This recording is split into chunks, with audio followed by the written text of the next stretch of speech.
If you're planning on painting your kitchen cabinets like the ones you see in the background, or you're hiring a painter to come and paint the cabinets for you, I'm gonna give you 3 tips and a bonus tip at the end of this video that's gonna for sure make your paint coating last a long time. It'll make it durable and it'll make the paint last a long time. And if you're painting your kitchen cabinets or you're hiring a painter and it's way over your head and you want a professional job, just go to trustedhousepainter.com, find local painters near you. So for the benefit of this video, it's really important to understand that there's a lot of different types of kitchen cabinets. And in this video, I'm simply recoating kitchen cabinets that were previously painted. They're flat panel, they're super easy. We're not spraying them, and in some applications you do spray them. In this situation, I'm just kind of maintaining these kitchen cabinets. We're going to be using a roller and a brush, a little mohair roller, to get a nice fine finish on this. Now, if you've got, oak cabinets and they're glossy and they look like wood, it's going to be a very fundamentally different process. But the 3 steps that I'm going to mention to you at the end are critical pretty much for any paint job. So for this job, the first thing I did was I came in and I removed all the handles. And the way you do that is just by going into the back of the cabinet, and there's these little screws and you can unscrew them, and you take the cabinets off, or the handles off, I'm sorry. And then what I always do is I clean. Now, this is probably the most important step of any paint job, anywhere, anytime, is the cleaning. So I grabbed an empty pail, empty bucket. You can see how dirty that water is right after I clean these kitchen cabinets. And I used a degreaser. Now you can use many degreasers. This is called CD degreaser. It's really good. So what I did was I just grabbed a wet rag and I wiped it down. I got off all the, the bacon grease, all the dog splatters. There's a ton of stuff. Here's a quick tip. Use a green scrubby. Green scrubbies help. They have a little bit more abrasion, and they get a lot of the chunkies off.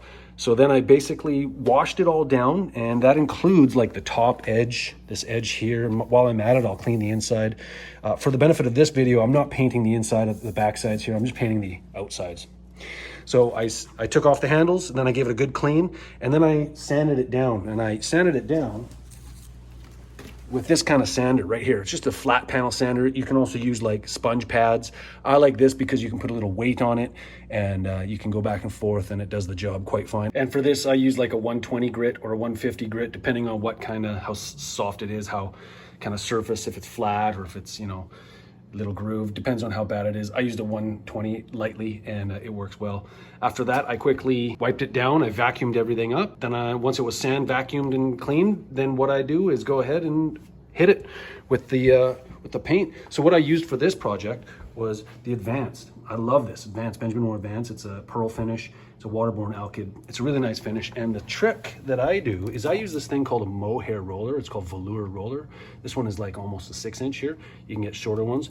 But I just use that, and it leaves a really nice nappy finish, like very little nap. In fact, it's like a spray-like finish. In fact, I did these ones last year, and you can kind of see it still looks pretty good. Yeah, there's a little bit of a orange, tiny bit, but for not bringing out my sprayer, it really did the job.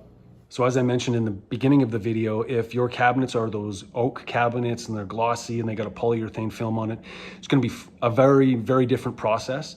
There's going to be a lot more sanding. There's going to be a lot more cleaning. There's going to be a lot more primer. I didn't use primer on this. It was previously coated with that Advanced product from Benjamin Moore, so I'm going to recoat it with that. And now time for your 3 tips and the bonus tip. The first one is, because these are high traffic and because there's so many grease and oils and things on our hands, and it's in the kitchen with oils and bacon grease and whatever you can think of, it's really, really important that you clean. Clean is the most important thing that you can do for a longevity of a paint job, because if you just paint over top of goo or grime, it's not gonna last very long. So that's the first tip. The second tip that I highly recommend is that after you're done the sanding, like the first sanding, is that you take another wet cloth and you re-wipe it down. Now you can use what they call a tack cloth. That helps too. It grabs all the fine dust and it gets rid of it. It's a part that a lot of painters miss, is that after they've done sanding, they just apply the paint. Sometimes there's drywall dust that can contaminate into the paint, and it creates a roughness in it. And so